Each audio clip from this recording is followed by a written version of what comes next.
Hey, what's up, everybody? Welcome back. Season 2, episode 21. My name is Cort Twitty. Welcome to my webcast. I'm so grateful that you're here. Last week, it was a short video that I had you list your values. I asked you to get out a piece of paper and list 25 of your values and then group them by importance. So, like tier 1, tier 2. So, when I move my physical body, when I move on the whiteboard behind me, you're going to see quite possibly the worst art picture design you've ever seen on a whiteboard. But this is something that I call the plus-sized heart. And this involves your values and it involves boundaries. So here is my deluxe drawing. The red circle in the middle is going to be your kids, your family, your maybe your team, but those close to you. Everybody in this blue there's a I don't know if you can see it, there's a blue outline around the heart. That's the last line. Everybody inside of that blue line this represents your inner circle of people. So everybody in there is like your friend. You're close to them. It's your inner circle. Everybody you deem outside of that circle, we need to have boundaries with, or in other words, spend less time with them. So we have our heart of family and friends and team, and then the next layer out is going to be a boundary. And that boundary is going to be tier 1 of your values. So stay with me here, I'm going to explain this. So you're going to use your values to establish your boundaries. And by boundaries, I mean people that you're spending time with or around. So this first level is your tier 1. Okay, this second level is your tier 2. This third level is your tier 3, and on and on. So what does that look like? I'm going to give you my examples. My tier 1 values are honesty / integrity is number 1. Number 2 is improvement / learning. Number 3 is service to others. Number 4 is freedom. And number 5 is hard work and efficiency. And then my tier 2, I have perseverance, consistency, passion, dependability, and working out. So maybe I've got a friend who you're trying to match your values to other people. So your tier 1 should align with the people that you're spending time around. And as long as they share your same, remember, you're in control of your life here. So as long as they maintain the same values that you're living, they stay inside this first layer. You don't spend quite as much time with them as you do with your immediate family, obviously, but they're super close friends. Then on the outside, the next tier, maybe, for example, working out is super important to you, but it's not super important to somebody else in your inner circle that you love dearly, but you don't spend quite as much time with them because they don't spend time working out while you do. Does that make sense? And then and you just keep aligning your values with those that are in your inner circle. So asking them to do this exercise is a great idea, but this isn't for everybody, right? So anyway, this is in my book, Godfidence, The Art of Quiet Confidence and Emotional Intelligence, but it's in black and white, so it's a little bit harder to understand. But this is just something that I've come up with to try to demonstrate, based on my experiences. I was a boundaryless person. When I learned boundaries, it was seriously like learning a foreign language. I knew I was in deep trouble when I read Dr. Henry Cloud's book, Boundaries, which I would recommend for everybody. There's also Boundaries in Marriage that he wrote. I've read that. It's a lot the same. If you just read the main Boundaries book, you'll be in good shape. But when I started reading it, I'm like, oh my gosh, like I suck at all these things that he recommends you be good at. So I had to really learn how to establish boundaries. And I'm a very visual person.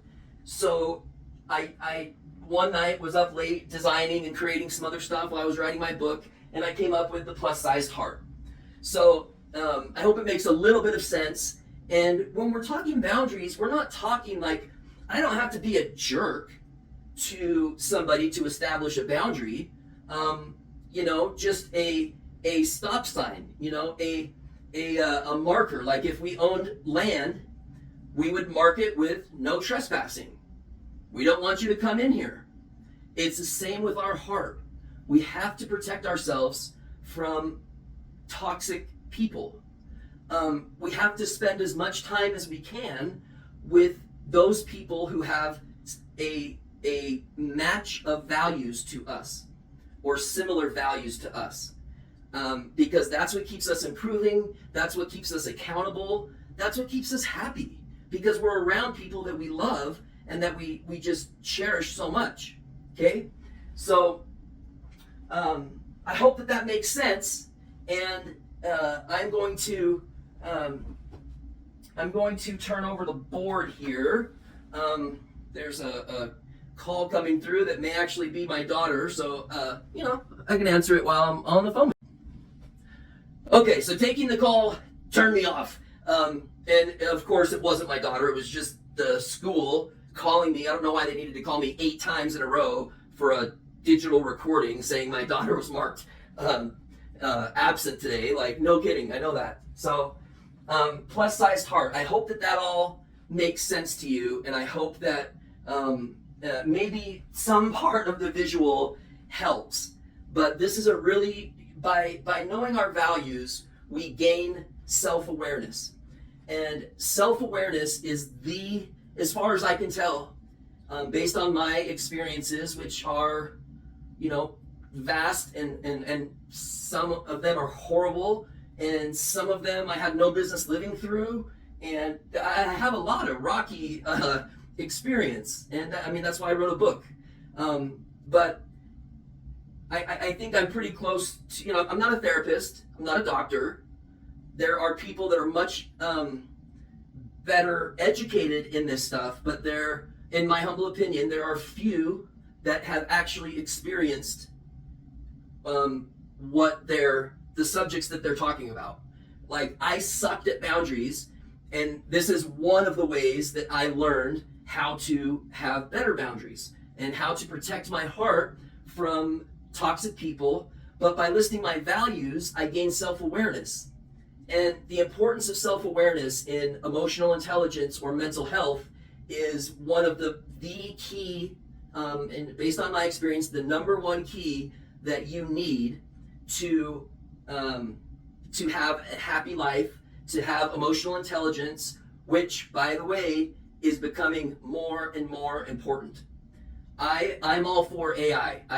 Me and a friend have an AI in my team. We have an AI software launching as we speak that's going to help a lot of businesses. It's going to save them thousands of dollars because it's going to show them where their clients are coming from. It's going to show them the digital trail of what they looked at on their website and what they were interested in. And so there are a lot of psychological factors that you can gain from knowing and being able to run a report on the behavior of your client digitally, of how they found you. So you're able to tell where your marketing dollars are working and where your marketing dollars aren't. Right down to what word they Googled to find you, or what Facebook ad they used to find you, or what Instagram, and on and on. We just reverse their digital trail using AI, which is great. I love it for that. However, you probably saw in the news one of the co-founders of ChatGPT actually resigned because he is fearful of what AI can do. And I've had enough experience with it now that I tend to agree with him. There needs to be boundaries around AI. It can be super helpful, or it can be invasive. And what it's going to do is it's going to create more generic content. All of a sudden, people that aren't authors are going to be writing books because they can have AI write it for them. AI can catch on to emotions that are, that it's filtering. So if you're going off on a rant about, politics or something, it will take your rant and it will expound upon it. But it does not, and it will never have, the capability of emotional regulation, emotional intelligence, and real emotions. So if you want to stand out in the future and you want to sound non-generic, I would highly recommend that you continue practicing emotional intelligence, which is boundaries, it's negative self-talk, it's clarity of where you're going in the future, it's making decisions, and following your passions in life. It's honestly, when I wrote my book, I was advised not to use the words mental health in the title because people have a warped idea of what mental health is. People think of the Vietnam vet downtown that's panhandling. Bless his soul. That's mental illness. Mental health is a lifestyle. It's a one day at a time commitment to yourself. It's making time for you. And I have a template in the book that has a less than 5 minute a day routine that you can do for me time, without anybody else around, without the noise, without kids, without a spouse, without TV on, quiet time for you every day, just 5 minutes. There's 1,440 minutes in a day. And I don't think it's asking too much to spend 5 minutes per day having alone time with ourselves, or time where we're learning things like this. We're watching videos like this. Maybe we're praying if that's your thing. I don't know. I'm going to move on to the next lesson because you're likely getting a little bit restless. So, welcome to season 2, episode 22. My name's Cort Twitty. Welcome to my webcast. This is a continuation of last week's boundary. This is going to be just one video, but the episodes are combined. When I show you what's behind me, it's going to look kind of strange. This is from the Arbinger Institute. They are a highly intelligent group that has written a lot of books, leadership and self-deception, among many others. And I think that they absolutely nail it. I'm a big fan of theirs.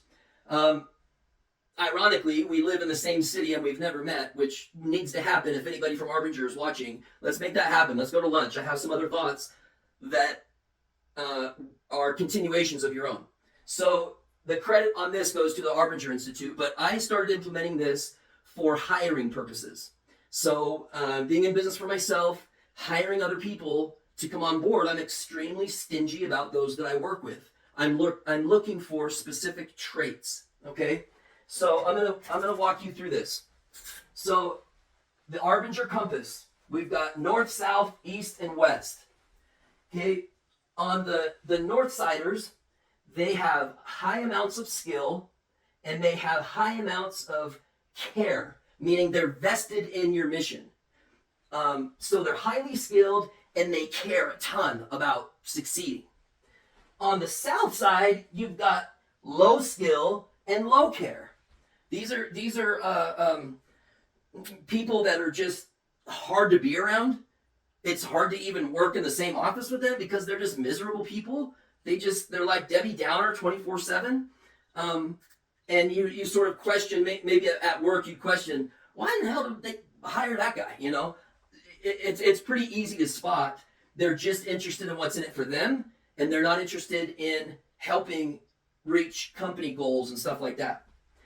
On the east side, it starts to get interesting because you've got people with high amounts of skill, but low amounts of care.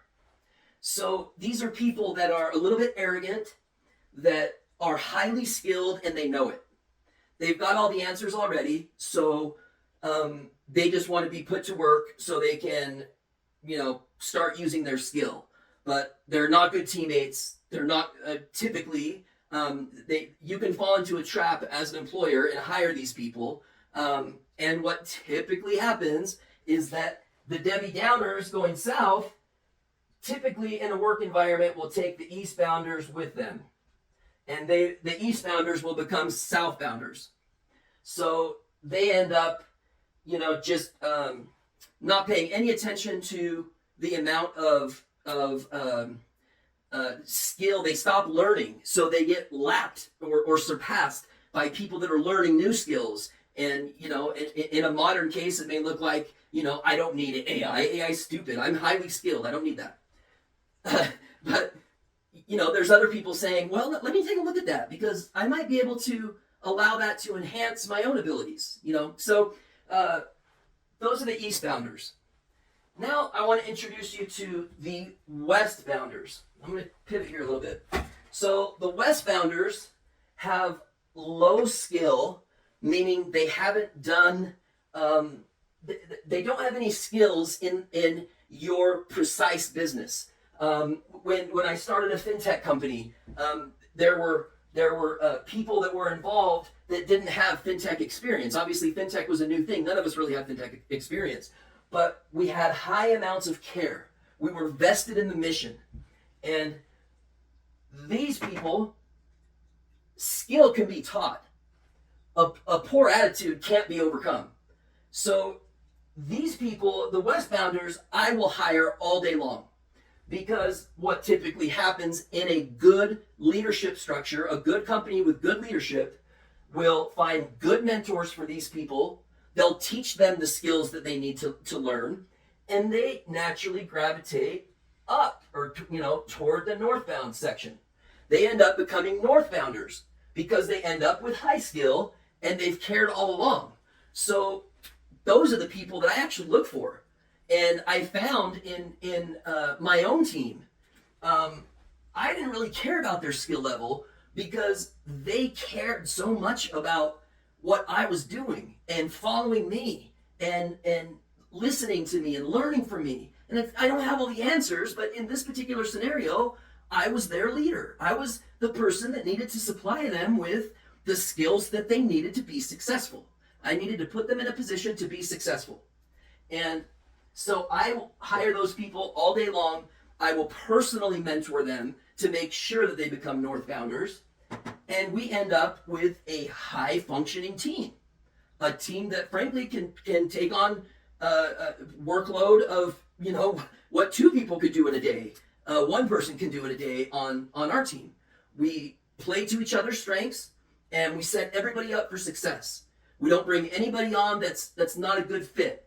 If you don't give a damn about what we're doing, but you've got all the experience and skill in the world, I'm not going to give you the time of day, because positivity and learning and improvement are my tier 1 values, right? So I end up inviting the people that I hire and mentor, I end up inviting them into my inner circle.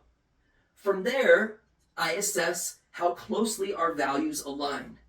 And in my current team, our values align perfectly. They dovetail in and merge just beautifully. And my team means more to me, and I think about my team probably in my kids I think about more, and then my team. My team is everything to me. I think about their kids. I think about the making sure that they've got what they need to be successful, making sure they're getting a paycheck so they can put food on the table, making sure that they're, continue to be vested in the mission. And it's a team of northbounders in our new business, our new AI software. We have a very close team, and we expect honesty at all levels. We never make honesty a punishment. We listen to them. They have a voice with us.